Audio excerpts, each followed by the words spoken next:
Christmas morning has always been sacred in our family, but this year it became a battlefield. When my 8-year-old son Daniel looked at the gift I'd carefully wrapped for him and sneered, "You're too old for gifts." "Mom, this is embarrassing."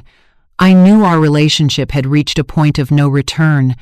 What Daniel didn't know was that the envelope sitting under our tree contained news that would change his attitude real fast and destroy his financial future forever. The morning began like every Christmas for the past 15 years in our Nashville home, but Daniel's cruel words about my age shattered the holiday spirit in seconds. His dismissive attitude toward the traditions we'd built together revealed just how little respect he had for his mother, but the sealed inheritance letter waiting among the presents was about to teach him a lesson in consequences he'd never forget. What he discovered inside would make him question every choice he'd made in the last decade. Daniel embodies the worst of modern entitlement at 38.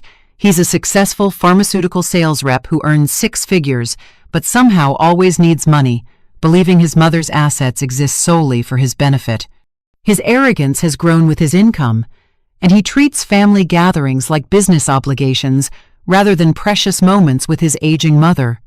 His wife Amanda feeds his superiority complex while secretly calculating the value of everything in my house, treating me like an inconvenient obstacle to their future wealth. She's turned family visits into property assessments, already planning how to redecorate my home after I'm gone. I'm Eleanor, 68 years old, a retired music teacher who built my wealth through decades of private lessons, careful saving, and smart real estate investments. After my husband died 5 years ago, this house and my savings became both my comfort and my leverage. And today, Daniel's going to learn exactly how much leverage I really have. You won't believe what happened when Daniel read that inheritance letter. His whole world collapsed in the span of 30 seconds. But first, smash that subscribe button and tell me in the comments if you've ever had ungrateful family members who only showed up when they wanted something. Christmas had always been our family's strongest tradition. Even after Daniel's father passed away 5 years ago, we'd maintained the rituals he'd loved: opening presents before breakfast, his famous hot chocolate recipe, or Christmas carols playing softly on the piano. This year felt different from the moment Daniel and Amanda walked through my front door. The flight from Denver was absolutely awful. Amanda complained, dropping her designer purse on my antique piano bench without a greeting. We almost didn't come. Almost didn't come. To Christmas. To see his mother. Daniel barely looked up from his phone as he surveyed my living room. "Mom, you really need to update this place. The decor looks like it's from the 90s. The decor was from the 90s pieces his father and I had chosen together. Pieces that held 30 years of memories. But to Daniel, they were just outdated obstacles to a more modern aesthetic. I'd spent weeks preparing for their visit. Fresh linens in the guest room, their favorite foods stocked in the refrigerator, carefully selected gifts wrapped under the tree. The same tree where Daniel had opened presents as an excited child, the same spot where he'd hugged me so tight after opening his first guitar. "Should we open presents before or after breakfast?" I asked, trying to recapture some Christmas spirit. Daniel was scrolling through work emails.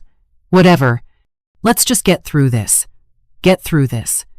Like Christmas with his mother was an obligation to endure rather than a blessing to cherish. Amanda was already photographing my Christmas decorations, but not out of appreciation. "These vintage ornaments might be worth something," she muttered to Daniel.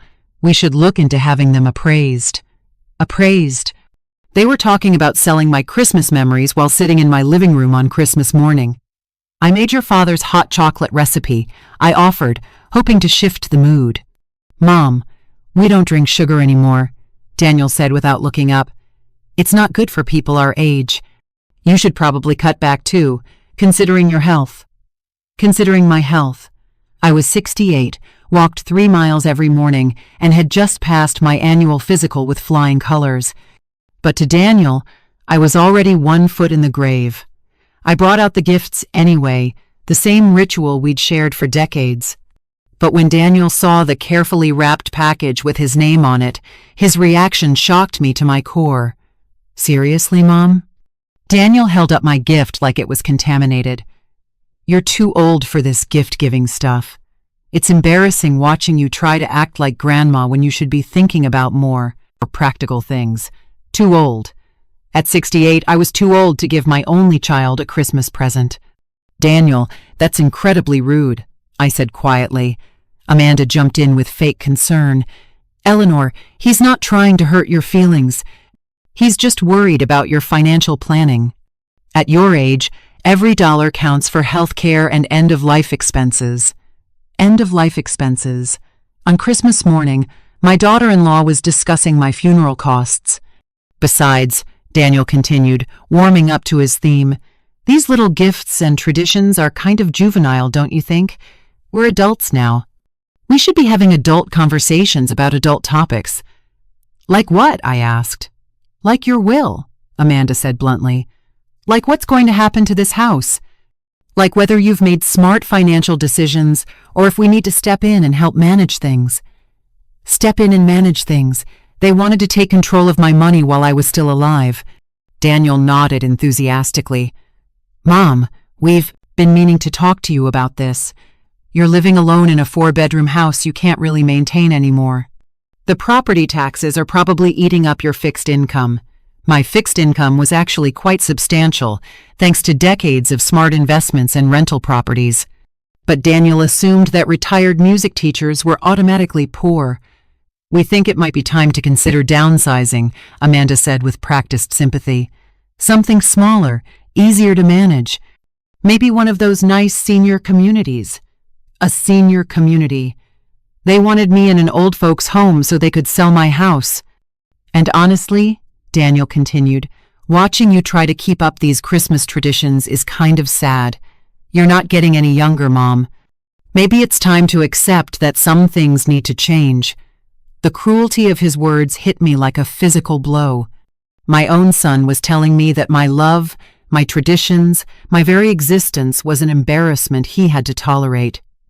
"Think my traditions are fine exactly as they are," I said firmly. "Mom, you're being unrealistic," Daniel said with that patronizing tone that made my blood boil. "At your age, you need to be practical about your limitations." Limitations. Like being 68 meant I was no longer capable of wrapping a present or making hot chocolate. That's when I decided Daniel needed to learn about real limitations. The conversation that would destroy our relationship forever happened while I was serving breakfast. Daniel and Amanda sat at my kitchen table, the same table where I'd helped Daniel with homework for 12 years, discussing my situation like I wasn't even there. "The property taxes on this place must be killing her budget," Amanda whispered, not bothering to lower her voice enough to hide her calculations. "Plus maintenance, utilities, insurance," Daniel agreed. "She's probably house poor and too proud to admit it." House poor, if only he knew. "Maybe we should start looking into power of attorney options," Amanda suggested. "You know, for when she can no longer handle her own finances." Power of attorney. They were planning to take legal control of my money. I set their plates down harder than necessary. "I can hear every word you're saying." Daniel didn't even have the grace to look embarrassed. "Mom, we're just concerned about your future. You're not going to live forever, and we want to make sure you're making smart decisions while you still can." While I still can. Like my mental capacity was declining along with my age. "What kind of decisions do you think I should be making?" I asked. "Well, for starters, this house," Amanda said, gesturing around my kitchen, "it's way too much space for one person. You could sell it, downsize to something manageable, and invest the difference for your care." "And what would happen to the money when I die?" I pressed. Daniel and Amanda exchanged a look that said everything about their motivations. "Well, obviously, it would go to family," Daniel said carefully. "That's what inheritance is for. Inheritance. They were already spending my money in their heads." "Have you actually made a will?" Amanda asked with fake casualness. "Because if something happened to you without proper estate planning, things could get complicated. Complicated? They were worried about probate delays slowing down their payout. "Oh, I have a will," I said sweetly. "Very detailed, very thorough." "That's great," Daniel said with obvious relief. "So everything's taken care of?" "Yes, everything's taken care of," I agreed. That's when I walked to the Christmas tree and picked up the sealed envelope that had been sitting there all morning. The envelope Daniel had been too busy insulting my traditions to notice. "Since you're so interested in my financial planning and my will," I said, "maybe you should read this." Daniel took the envelope with obvious excitement, probably thinking it was some kind of inheritance preview or financial document confirming his future windfall. Amanda scooted closer, her eyes bright with anticipation. "What is it?" she asked. "Open it and find out," I said calmly. Daniel tore open the envelope and unfolded the official letterhead from my attorney's office. I watched his face as he read the first few lines, confusion replacing excitement. "I don't understand," he said slowly. This says you've donated your entire estate to charity?" "Keep reading," I encouraged. His voice got shakier as he continued. "The Eleanor Morrison Charitable Trust will distribute all assets, including real estate, investments, and personal property, to the following organizations: the Nashville Music Education Foundation, the Alzheimer's Association, and the Animal Rescue Coalition." Amanda grabbed the letter from his hands, scanning it frantically. "This can't be legal. She can't just give away everything." "Actually, I can," I said pleasantly. "It's my money, and I can give it to whoever I want. The trust became irrevocable last week." Daniel's face went white. "Mom, what have you done?" "I've made sure my money goes to people who actually appreciate what they receive," I replied. "Unlike certain family members who think I'm too old to give Christmas presents." The silence in my kitchen was deafening. Daniel reread the document 3 times, each pass making his face paler. But what about us?" Amanda stammered. "What about your family?" "What about my family?" I asked. "You mean the family that shows up once a year to critique my decorations and discuss my funeral expenses? The family that thinks my Christmas traditions are embarrassing and my age makes me incompetent?" Daniel found his voice. "Mom, this is insane. You can't give away millions of dollars because your feelings got hurt." Millions of dollars. So he knew exactly how much I was worth. "My feelings didn't get hurt, Daniel. My eyes got opened. You've spent this entire visit treating me like a burden, an embarrassment, and a walking bank account. Why would I leave my life's work to people who don't respect me while I'm alive?" "Because we're your family," Amanda shouted. "Family is supposed to love and respect each other," I replied. "You've shown me neither." What happened next would have been funny if it weren't so pathetic. Daniel, the successful businessman who'd been condescending to his mother all morning, completely fell apart. "Mom, you don't understand," he said, tears starting to flow. "I'm counting on this inheritance. We both are. Our retirement planning, our kids' college funds, everything depends on this money. Your retirement planning, your kids' college funds. Everything about their future financial security had been built on my death." "Maybe you should have thought about that before treating me like I was already dead," I said. Amanda tried a different approach. "Eleanor, surely this was just an emotional decision. You can change your mind. You can revoke the trust. I told you it's irrevocable. I can't change it even if I wanted to, which I don't." Daniel was pacing my kitchen like a caged animal. "This is all wrong. You're making a huge mistake. Those charities don't need your money like family does. Those charities will use my money to help people instead of criticizing them. They'll honor my memory instead of waiting for me to die so they can redecorate my house." Amanda's mask of fake concern slipped completely. "You selfish old woman. Do you have any idea what you've done to us?" "I've done exactly what you wanted," I replied calmly. "You said I was too old for gift-giving, too old for traditions, too old for making my own decisions. So I made one final decision before I got too old to make it. Daniel tried one last desperate appeal. "Mom, please. I'm sorry about what I said. I didn't mean it. We can start over." "No, Daniel, we can't. You meant every word, and we both know it. You've been planning my funeral and spending my money for years. Now you can plan your own financial future without counting on mine." The document in Daniel's hands contained one more surprise he hadn't noticed yet. "You might want to read the last page," I suggested. He flipped to the end and his face went ashen. "What's this about the house?" "Oh, that. Since you're so concerned about me living alone in a house I can't maintain, I've arranged for it to be donated to Habitat for Humanity after my death. They'll either renovate it for a deserving family or sell it to fund more housing projects." Daniel collapsed into my kitchen chair. "You've destroyed our entire future." "No, Daniel. I've secured my legacy with people who will actually appreciate it.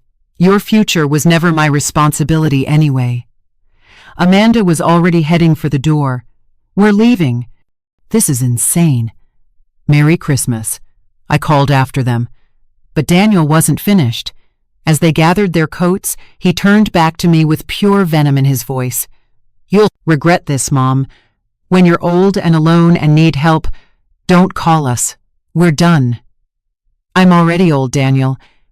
And after this morning, I'm perfectly happy being alone." They slammed my front door so hard the Christmas wreath fell off. The quiet after they left was profound. For the first time in years, my house felt peaceful instead of tense. No one was critiquing my decorations, calculating my net worth, or planning my demise. Just me, my Christmas tree, and the satisfaction of a decision well made.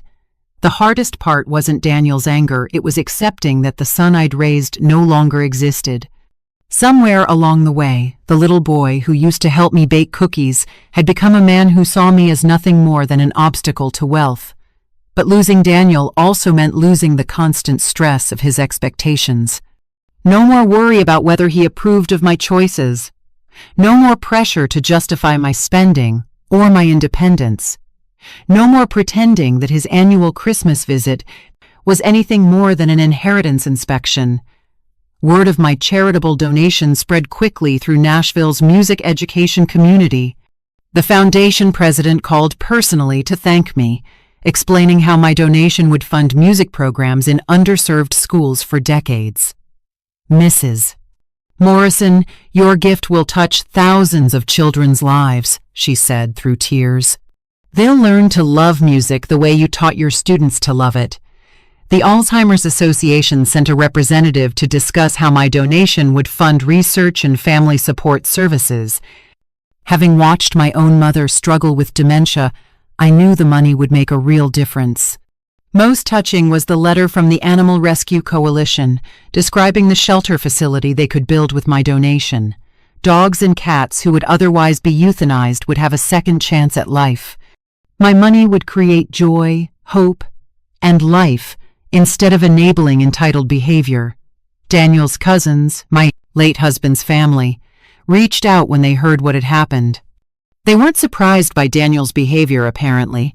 He'd been bragging about his inheritance for years. "Aunt Eleanor," my nephew called to say, "we're proud of you for standing up to him." Daniel needed to learn that respect isn't optional, even in families. My sister, who'd watched Daniel's entitled behavior for years, was thrilled. "You should have done this years ago," she said. "Maybe losing everything will teach him some humility." Even my neighbors, who'd witnessed Daniel's increasingly rude behavior during his visits, supported my decision. The elderly couple next door had overheard him talking about selling my house the minute Mom kicks the bucket. 6 months later, I received a letter from Daniel's wife Amanda announcing their divorce. Apparently, learning that there was no inheritance had changed her feelings about the marriage considerably. Daniel's financial planning, built on the assumption of my death benefit, had collapsed along with his marriage. He tried to contact me several times, through relatives and friends, always with the same message. He'd learned his lesson and wanted to reconcile. But the lesson he thought he'd learned was, be nicer to Mom, so she'll change her will back. He still didn't understand that the problem wasn't his rudeness. It was his fundamental lack of respect for dignity and autonomy. This past Christmas, my first without Daniel, was the most peaceful holiday I'd had in years. I volunteered at the children's music program my donation had funded, watching 8-year-olds discover the joy of piano for the first time. One little girl, after playing her first song, looked up at me with sparkling eyes and said, "Thank you for helping me learn music, Mrs. Morrison." This is the best gift ever. The best gift ever. From a child who'd received a chance to develop her talents to a woman who'd been told she was too old to give gifts. That evening, I sat in my living room surrounded by my outdated Christmas decorations, playing my husband's favorite carols on the piano Daniel thought I should sell. The house was quiet, but it was my quiet, filled with memories I'd chosen to keep rather than money I'd chosen to give away. Respect isn't inherited, it's earned. An inheritance isn't a birthright. It's a gift that should go to people who value the giver as much as the gift. Age brings wisdom, not weakness, and that wisdom includes the power to choose who deserves to benefit from a lifetime of hard work. Daniel's cruel words about me being too old for gifts revealed his true feelings about my value in his life. The inheritance letter I'd prepared wasn't revenge, it was clarity. If my son saw me as an embarrassment while I was alive, why would I reward that attitude after I was gone? That Christmas morning taught me that losing toxic people from your life, even family members, creates space for your relationships built on genuine love rather than financial expectations. The charities receiving my estate will honor my memory, while Daniel would have just spent my money. If you have adult children who treat you like a walking ATM, who critique your lifestyle while planning to inherit your assets, who make you feel guilty for being independent, remember that your legacy belongs to you. Blood doesn't entitle anyone to disrespect you while counting on your generosity. Don't let family guilt you into leaving money to people who don't respect you while you're alive, to see how they treat you. If this story inspired you to think about your own legacy and who really deserves it, share this video and hit subscribe. Have you ever had family members who only showed interest when inheritance was involved? Tell me your story in the comments. You might help someone else set better boundaries. My son said I was too old for gifts on Christmas morning, treating my love like an embarrassment. The inheritance letter under our tree gave him a gift he'll never forget: the knowledge that greed costs more than gratitude could ever give. Some people learn to appreciate what they have. Others learn to appreciate what they've lost. Daniel chose his lesson the moment he chose cruelty over kindness.